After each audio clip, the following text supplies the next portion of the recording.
Capitol Police are calling Republicans out for their reticence to not establish a 9/11 commission investigating what actually happened on January 6th.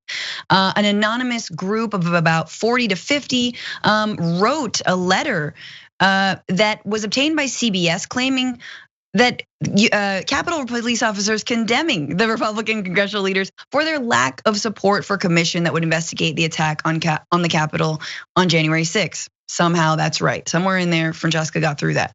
The letter said, quote, "It is inconceivable that some of the members we protect would downplay the events of January 6th. And apparently right now, Capitol Police are having a hard time recruiting. They're like understaffed by something like more than 200 positions. And it's not hard to imagine why.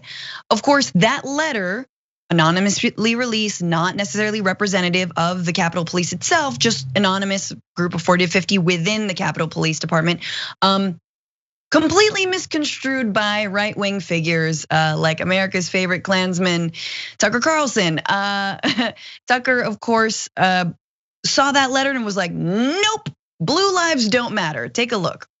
Department was a law enforcement agency. Members of Congress certainly believe that. They trust their lives to the Capitol Hill Police. And that's why Capitol Hill Police don't lobby Congress. That would be a dangerous conflict of interest backed by an implied threat. Do what we say or watch your back. In this case, that's exactly what they were saying to Republicans. Quote, "We, members of the United States Capitol Hill Police, write this letter to express our profound disappointment with the recent comments from both chambers' minority leaders, Kevin McCarthy and Mitch McConnell, expressing no need for a January 6th commission. We are expected to remain neutral and do our jobs with honor and integrity," the letter continued. "It is unfortunate that our bosses, Congress, are not held to the same standard that we, the USCP, are." Well, that's a ransom note. Imagine getting it from one of your own bodyguards. It might be enough to make you rethink your position, which is, of course, the point of it. The Capitol Hill Police are now effectively an armed political action committee. So you've got to ask, what other partisan demands will they make in the future? Do Capitol Hill Police have strong views on voter ID laws? How about taxpayer-funded abortion or our next trade deal with China? Yes, if there was one armed political action committee on January 6th, it was definitely the Capitol Police. No other militias present at that moment. Erin, thoughts on that gymnastics of a take? You know that Regina George meme from Mean Girls where she goes, "So you agree? So you agree? You think you're really pretty?" Tucker, so you agree? You think the police are a winged arm with a political, an arm of a political agenda that's got weapons and it tries to enforce a specific worldview? Oh, so you agree, Tucker? Interesting. Interesting. Yeah, in this case, he's like had me in the first half because he's absolutely right that the police in many cases are, they have a political ideology and an agenda, but not in this case. I think that it's totally fair for people who are workers to expect a safe workplace. And I think it's really, I don't want to engage with the entire, I guess, like cloudburst of dumb stuff that Tucker just said, because courts have ruled that Tucker Carlson is not someone who delivers the news. That is like been a court ruling. It's not news, it's entertainment. So I think that part of this is trying to be like nose tweaking, but on the other hand, it's just like, man, I guess maybe the police shouldn't have an agenda at all if you don't want them to sometimes have an agenda that doesn't line up with your own. You know? That's exactly right. I mean, that's what I'm saying about the Blue Lives Matter stuff is like I wish we could mash up anytime anyone talks about January 6th, tries to downplay it, just roll B-roll of a police officer being smashed in a doorway, or being pummeled with an American flag. Like, again, the bloodbath, if those were BLM demonstrators, if they were pussy-hatted, women at the Women's March who tried to do that, just pussy hats everywhere, nothing but yarn. I'm sorry, but it's like I keep thinking, I've demonstrated so many times in DC that I'm like, man, we wouldn't get far.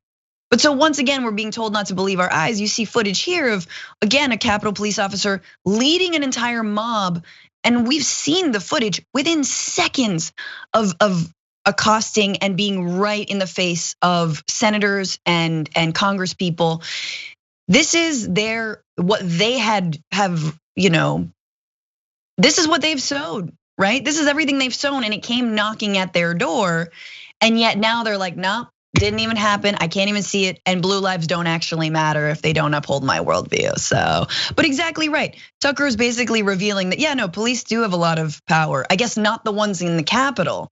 Those folks who, by the way, remember that the Capitol Police, look, I don't think the Capitol Police operate in the same way that the St. Louis police force does. Like, let's just sort of a little bit separate that. And also the Capitol Police has had multiple complaints of mistreatment, of certain things like racism, microaggressions or macroaggressions, right? Feeling unsafe in their workplace had been a thing. This is not the first time. Obviously, this is a accumulation and a culmination of a lot of that. But I'm just astounded that if anyone on the left said this about police officers, of course they would be dragged through the mud for it, but it's Tucker. Yeah, I also think that this kind of is an extension of a worldview that I've seen expressed by a lot of people on the right now, which is kind of like, I'm the only one who matters and everyone else is essentially the help. Like, people who you just get a sense are terrible to wait staff. But that attitude just extended to everyone else in the world. The police are there to be my personal security guards, Like the people who are the teachers are there to be my kids' babysitters. Like nurses are there to take on all of the risk of COVID-19 that I choose through my stupidity. Like every single group of workers that's like public facing, service facing, are treated as though they owe this specific class of people their their allegiance. And they're the ones there to do the bidding. They're the customer. The customer is always right. And it's a bad look, a bad personality. Yeah, they're not your Robin. Like, they're not gonna. I guess they have to take a bullet. Do they have to take a bullet for Congress people?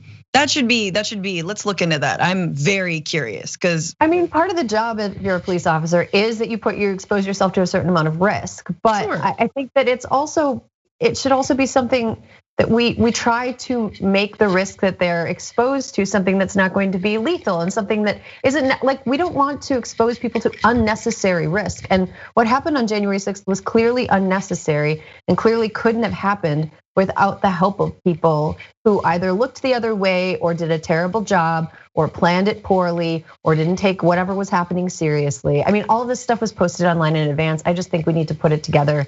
And Tucker Carlson is just too much distraction. He's like 10 pounds of distraction in a 5-pound bag when it comes to this. I love that.